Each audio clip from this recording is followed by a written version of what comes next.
Welcome to my shooting basics tutorial. This is the first part of a two-part series. Not really a series, but we'll also do attachments at the end of this. But for now, we're going to start with some recoil basics. So we're going to use the worst offender of recoil by far, the FAMAS. It has 1,000 round per minute rate of fire, on top of a very high base recoil. So we're gonna just not control for recoil at all on this target and see what happens. So as you can see, it went up and to the right very sharply, and without any recoil control, you basically miss all of your shots. So now let's give this one a shot with some actual recoil control. Now all I have to do here is just pull down on my mouse slowly while I'm firing. Granted there, I probably didn't compensate enough, so I had a little bit of muzzle rise, but most of the missing was probably due to the muzzle drift, which is the side-to-side motion. See there that it's not very difficult to score a very quick kill by just pulling down on the mouse very slightly, very slowly, as the weapon lets out a very long burst or goes fully automatic. Now granted, with weapons like the FAMAS, they're not very good at long range. Here's what most people with a FAMAS will try to do with a target that's a good distance away. They don't really have very good magnification. They'll probably just try to do this. And it gets the job done. These barrels have the same amount of health as a normal player does, so I scored enough hits that I would have killed someone at that range, but you kind of empty your magazine and you end up one magazine less in your total ammo pool, whereas what you could end up doing is doing what I call the two-shot burst. Some other people would call it tap firing, but tap firing and two-shot burst are basically the same thing in that you're trying to tap fire your weapon so that you don't incur any accuracy penalty and you get to conserve your ammo at the same time and score more hits in a shorter amount of time. So in order to tap fire, it's literally exactly as it sounds. You just tap, tap, tap. Alternatively, if you need to make some longer bursts with a slower firing weapon, because they fire slower, you need to get more. You need to be shooting longer to get more hits on target. You can put out a 3 to 5 shot burst. This is probably 3 to 4 shots, given how fast the FAMAS is and how fast I'm letting up on the mouse button. Of course, there's still not that much you can do about the side-to-side recoil. It's just something that you either have to deal with or find a way to work around it. But that's the basics of just straight up shooting. And then we'll switch to a slower weapon and see what that looks like in terms of the recoil profile. So here we have the QBZ-95B, which is a 650 round per minute rate of fire weapon. And we'll just go ahead, show what shooting is like without any recoil control. As you can see, it's much more stable because it's slower, and you would have had plenty of time to counteract for any recoil with how slowly it was recoiling. So now let's do it with some actual recoil control. Now you'll see that I overcompensated a bit for recoil. That's actually not too much of a problem because you're usually going to be aiming towards the shoulders of your target, so that if you do a shorter burst, you can hit their head, or if you're shooting at longer ranges, you can overcompensate as a strategy to score more hits, because you'll want to pull down on your mouse more to start hitting the lower portions of the body rather than letting it recoil up and completely miss their heads. Now, there's another thing that I've noticed in the Battlefield games. I call it bounce. I don't think other players even really know what that would be. But what I call bounce is a mismatch between the weapon's actual recoil and what the weapon model in-game actually does. The the QBZ-95B is probably one of the worst offenders of this, and you see it mostly when you're tap firing. And see, the red dot sight is going all over the place, but the reality is that where the bullets are actually going has not changed very much, which kind of messes around with your aiming unless you're used to it. All weapons have a different amount of bounce. I find that faster firing weapons don't have as much bounce as slower firing weapons do, but even within the QBZ-95 family, the QBZ-95-1 assault rifle has much less bounce than the QBZ-95B, this carbine that I have right here. So I don't understand the mechanic completely, but it's there. It's annoying. You just kind of have to work around it, or just know that your shots are going where they're supposed to be, and just pretty much ignore what the weapon model is doing. And one thing that you'll often see other players doing is crouching when they go to shoot. Not only does that reduce your profile and make it so that someone who is aiming for your shoulders is now aiming well above you, it slows your speed down. And one of the mechanics of the Battlefield 3 and Battlefield 4 games is the slower you are moving while you're aiming down your sights, the more accurate you are up to your weapon's base accuracy. If you're standing and moving, you move faster than when you're crouched and moving. So crouching and moving at the same time does a very good job at reducing the accuracy penalty that you get from moving. Now, of course, all bullpups have an innate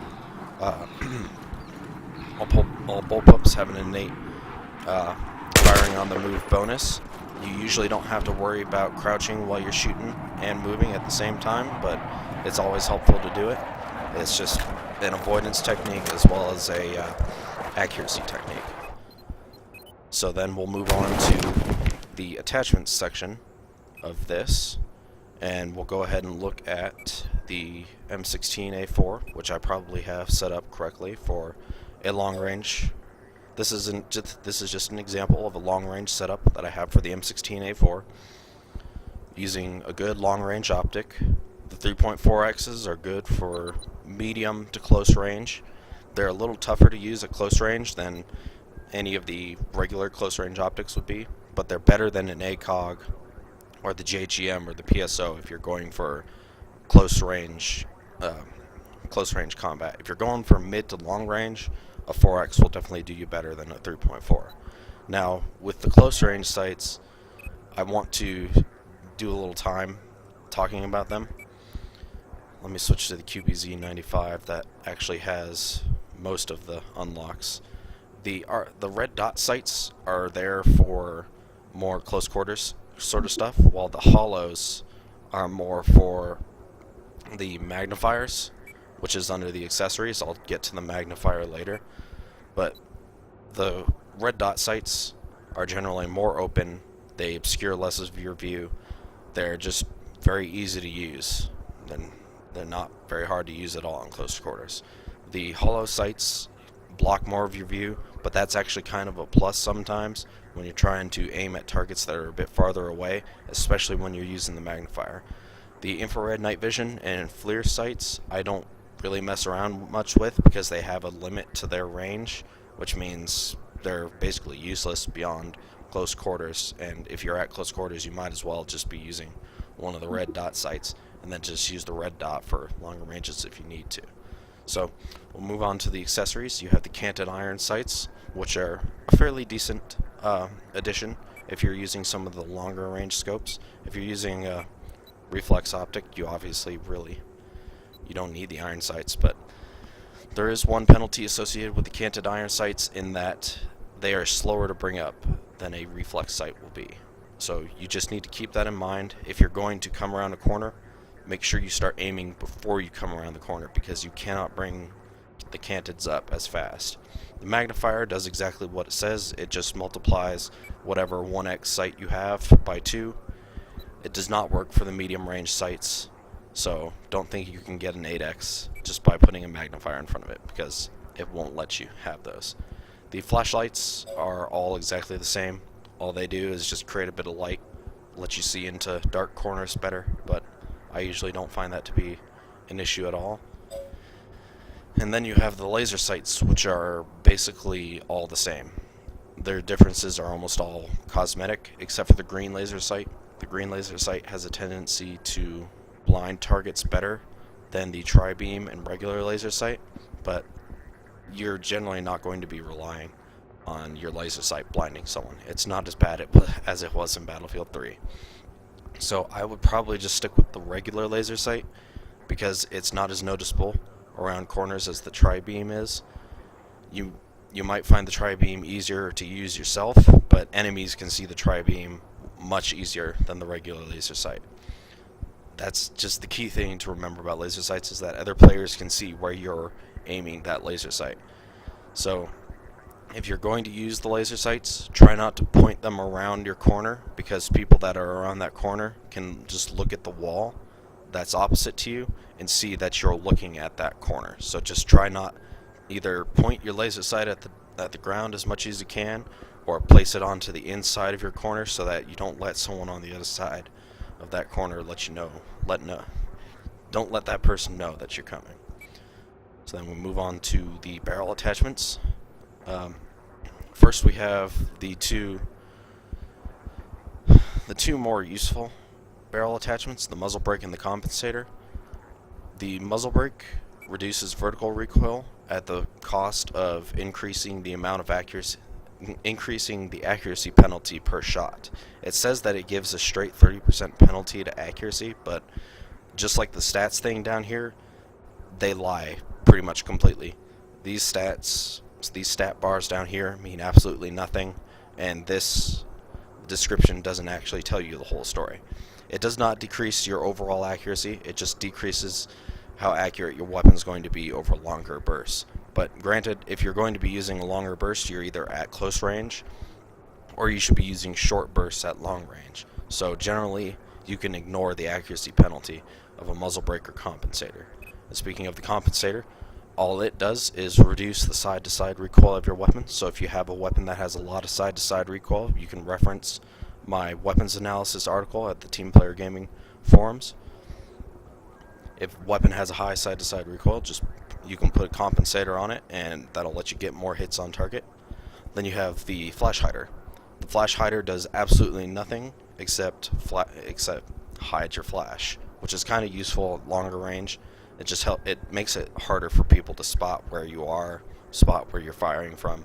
It can sometimes mean the difference, but it generally doesn't. Then we have one of the other very useful barrel attachments, which is the heavy barrel. This is the only one that doesn't actually lie to you. It does double your accuracy, but it doesn't actually double your vertical recoil. It's weapon dependent on how much it increases your recoil, but it does increase your recoil quite a bit. So you need to keep that in mind when you're using the heavy barrel. It's good for long range, good for short bursts, but you can't let out long bursts with a heavy barrel. You have to do short bursts. And it says there's a penalty to stability, but there is no penalty to stability at all. It does not affect your hip fire like it did in Battlefield 3. So then we move on to the suppressors. All suppressors act exactly the same. The only difference is cosmetics. However, there is one other thing, and that is the length of the suppressor. This is only important if you're coming around a corner or if you're hiding around a corner. The length of your suppressor might poke out around the corner a bit, and someone will know you're there because your suppressor is poking out around the corner. The R2 suppressor is the shortest of all the suppressors, with the PBS4 being the longest of them. So if you can use the R2 suppressor, if you want to have a suppressor, use the R2. It's the shortest, it'll keep your weapon from poking around the corner, and it might save you some trouble. And then finally, we look at the underbarrels, the underbarrel attachments. For the underbarrel attachments, there is no reason whatsoever to not have an underbarrel attachment. None of these have negatives associated with them, except the bipod, because the bipod has a tendency to be very aggressive in how it is deployed, so the bipod can be a little annoying. But speaking of the bipod, Unless you're using a light machine gun or a sniper rifle, I can't recommend the bipods. They don't increase the combat effectiveness of a weapon enough to really justify using it. So I generally don't recommend bipods at all. The underbarrel grenade launcher rail is available for assault rifles only, obviously, but it's not available for all assault rifles. The only thing the UGL rail does is make it so that you can attach the M320 and XM29 systems right under your barrel so that you can switch between them very quickly rather than having to put your gun away and then pull up the M320 separately. So that saves a bit of time when you're switching between them. It can mean the difference sometimes, but it's usually not too important. And then we come to the most important grip pretty much in the game, which is the ergo and the vertical grips. The vertical folding and potato grips are exactly the same as the 3 original grips. They're just cosmetic differences. So what the ergo grip does is it decreases the penalty for shooting on the move for your hip and while you're aiming. It does not say that it helps while you're aiming, but it does. It'll double your accuracy while you're aiming. It can't bring it up to the level if you are standing still, but it can bring it to a relatively close level. So the ergo grip is a great choice for pretty much any weapon if you like to fire on the move, and if you don't want to use the angled or stubby grip, the ergo grip is always a great fallback to have because it has no downsides and it only has pluses. Then we move on to the angled grip. The angled grip is one of the stranger grips. I find it to be useful only in fairly niche cases. What it does is it reduces the first shot recoil of each weapon by 33%. That's not technically true.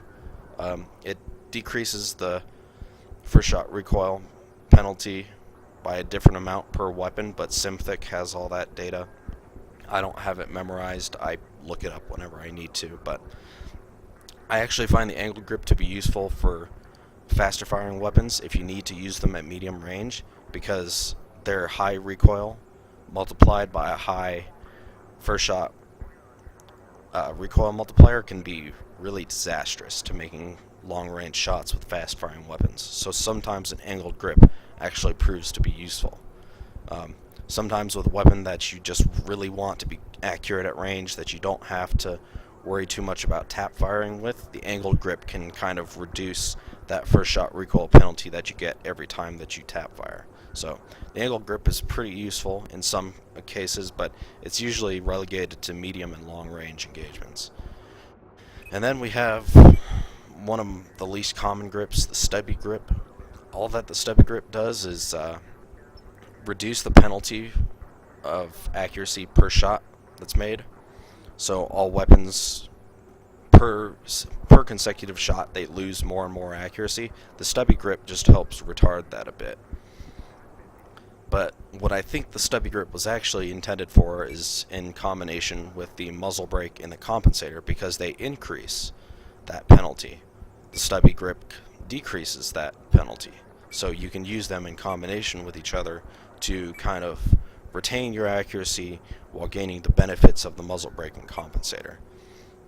And once again, it says that the stats thing down here says that there are penalties associated with the grips. That's completely false. They don't have any penalties associated with them. There's no reason not to have them. There just isn't. The ergo grip and vertical grip are probably the most universal grips. I use them on just about everything that I have, unless I have a specific reason to use the angled grip or the stubby grip. I pretty much never use the stubby grip, but sometimes it's useful on the MG4 because some of the light machine guns don't have a first shot recoil multiplier, which means their recoil is completely linear all the way up, which means that you can get longer bursts off while still being able to stay on target very easily. But the problem is you lose a lot of accuracy when you go into long bursts. So having that stubby grip sometimes is useful for keeping the accuracy of a faster firing MG like the MG4. But I prefer to have the bipod on the MG4 just because the LMGs benefit so much from a bipod that there are only niche cases where you wouldn't want to have a bipod on a light machine gun. such as using the M249 with an ergo grip for some closer quarters combat, rather than using it in a deployed position, in a defensive position. You can use it in an offensive way instead. So that pretty much wraps up the attachment section, and I'll see you guys on the battlefield.